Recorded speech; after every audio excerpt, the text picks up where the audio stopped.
Hello, I'm Red Feather Free, of Red Feather Free Shamanic Arts. I'm a shaman and a magician.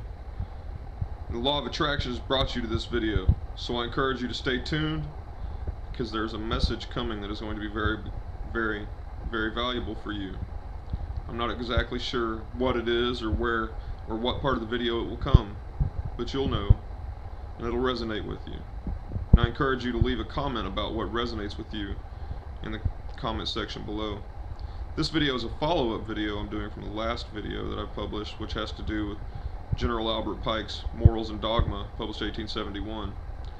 Just a little bit of background on the book and on the man. General Albert Pike was a genius. He got into Harvard University at 15 years of age, and he published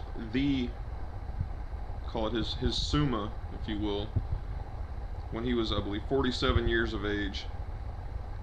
He's a 33rd degree Freemason, and there's a statue of him in Washington, D.C. to this day. I personally am from Pike County, Arkansas, and he was from Arkansas, so it's very special to me to be reading his words.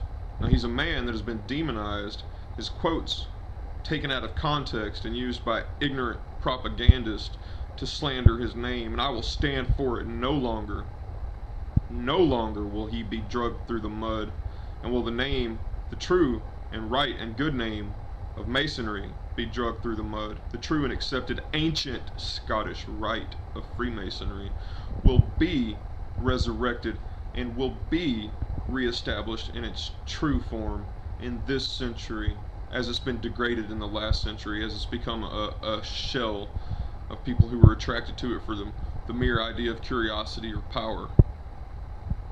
No. These words I'm going to be reading you, they're words of power.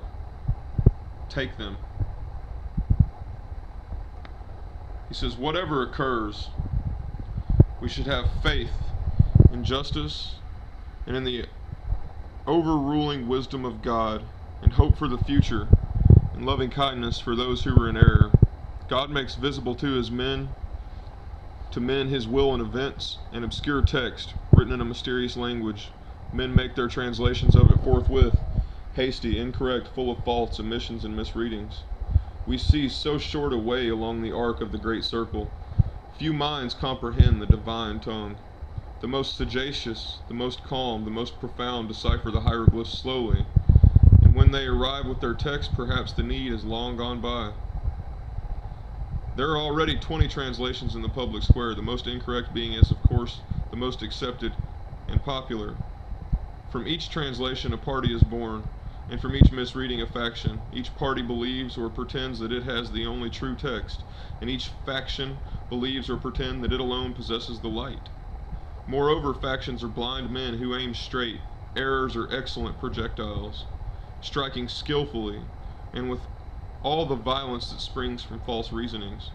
Wherever a want of logic in those who defend the right, like a defect in cuirass, makes them vulnerable. Therefore it is that we shall often be discomfited in combating error before the people. Antaeus long resisted Hercules, and the heads of the Hydra grew as fast as they were cut off. It is absurd to say that error, wounded, writhes in pain and dies amid her worshippers. Truth conquers slowly. There is a wondrous vitality in error. Truth, indeed, for the most part, shoots over the head of the masses. Or, if an error is prostrated for a moment, it is up again in a moment, and as vigorous as ever. It will not die when the brains are out, and the most stupid and irrational errors are the longest lived. Nevertheless, Masonry, which is morality and philosophy, must not cease to do its duty. We never know at what moment success awaits our efforts. Generally, when most unexpected, nor with what effect our efforts are or are not to be attended. Success or fail, Masonry must not bow to error or succumb under discouragement. There were at Rome a few Carthaginian soldiers taken prisoner who refused to bow to Flaminius and had a little of Hannibal's magnanimity. Masons should possess an equal greatness of soul. Masonry should be an energy, finding its aim and effect in the amelioration of mankind. Socrates should enter into Adam and produce Marcus Aurelius. In other words, bring forth from the man the enjoyments, the man of wisdom. Masonry should not be a mere watchtower built upon mystery from which to gaze out upon the world, with no other result than to be a convenience for the curious, to hold the full cup of thought to the thirsty lips of men, to give all the true ideas of deity, to harmonize conscience and science, are the province of philosophy. Morality is faith in full bloom. Contemplation should lead to action, and the absolute be practical. The ideal be made air and food and drink to the human mind. Wisdom is a sacred communion. It is only that condition that it ceases to be a sterile love of science and becomes the one and supreme method by which to unite humanity and arouse it to concerted action. Then philosophy becomes religion. And Masonry, like history and philosophy, has eternal duties, eternal and at the same time simple: to oppose Caiaphas as bishop, Draco or Jeffreys as judge, Trimalchion as legislator, and Tiberius as emperor. These are the symbols of tyranny that degrades and crushes, and the corruption that defiles and infests. In the works published for the use of craft, we are told that the three great tenets of a Mason's profession are brotherly love, relief, and truth. And it is true that a brotherly affection and kindness should govern us all in all our intercourse and relations with our brethren, and a generous and liberal philanthropy actuate us in regard to all men.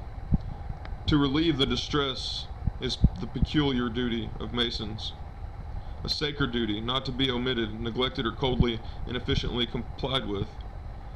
It is also most true that truth is a divine attribute and a foundation of every virtue. To be true and to seek to find and to learn the truth are the great objects of every Mason. A note on the duty of philanthropy of the Mason. This gets back to the mysteries of the widow and the widow's son, or Eve and Tubal-Cain and the sons and the line of Cain. In the Zohar we read of the sons of God were bred from the copulation of Eve, and the spirits, or the Nephilim, the fallen angels, and they created the race of heroes, or titans, and from this race descend the arts and the knowledge of Masonry. Continuing, final paragraph reads, as the ancients did, Masonry styles temperance, fortitude, prudence, and justice the four cardinal virtues. They are as necessary to nations as to individuals. The people that would be free and independent must possess sagacity, foresight, forethought, and careful circumspection, all which are included in the meaning of the word prudence. It must be temperance. It must be temperate in asserting its rights, temperate in its counsels, economical in its expenses, hopeful amid calamities, like Rome when she sold the field at which Hannibal had his camp. No Canea or Pharsalia or Pavia or Agincourt or Waterloo must discourage her. Let her Senate sit in the seats until the Gauls pluck them by the beard. She must, above all things, be just, not truckling to the strong and warring on or plundering the weak. She must act on the square with all nations and the feeblest tribes, always keeping her faith, honest in her legislation, upright in all her dealings. Wherever such a republic exists, it will be immortal. For rashness, injustice, intemperance, and luxury and prosperity, and despair and disorder and adversity are the causes of the decay and dilapidation of nations. And these things are rife in our world today, and these words are ready to be brought back and exposed in the public sphere in the context that they were meant to be shared in, and not in some fear-based propaganda context that seeks to propagate the old status quo and the old paradigm. Well, the new Atlantis is here, and it's rising. It's rising up from the depths right now, and it's shaking off the seaweed and the incrustation, and it's opening its eyes. It's coming alive. Can you feel it? Can you feel it all around you, flowing through you, in you, when you sleep, when you meditate, when you're alone, when you talk to others who are awake too, and your energy multiplies and amplifies? Fly high like the eagle in the sky, It is our national symbol because it represents the spirit and freedom, which is power. It's being unfettered. Now we as humanity, let us rise.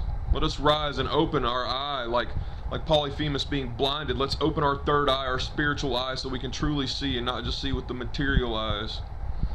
Let's lead ourselves to the promised land. We can get there. It begins with you. It begins with me. It begins with we.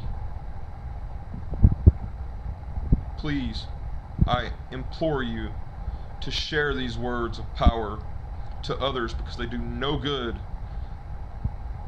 if they are not shared and they are not falling on ears so that they can be heard, and so that my countenance and my visage can be seen, so that the eyes can see who I am and what I am and feel my energy. Namaste and in Lakesh.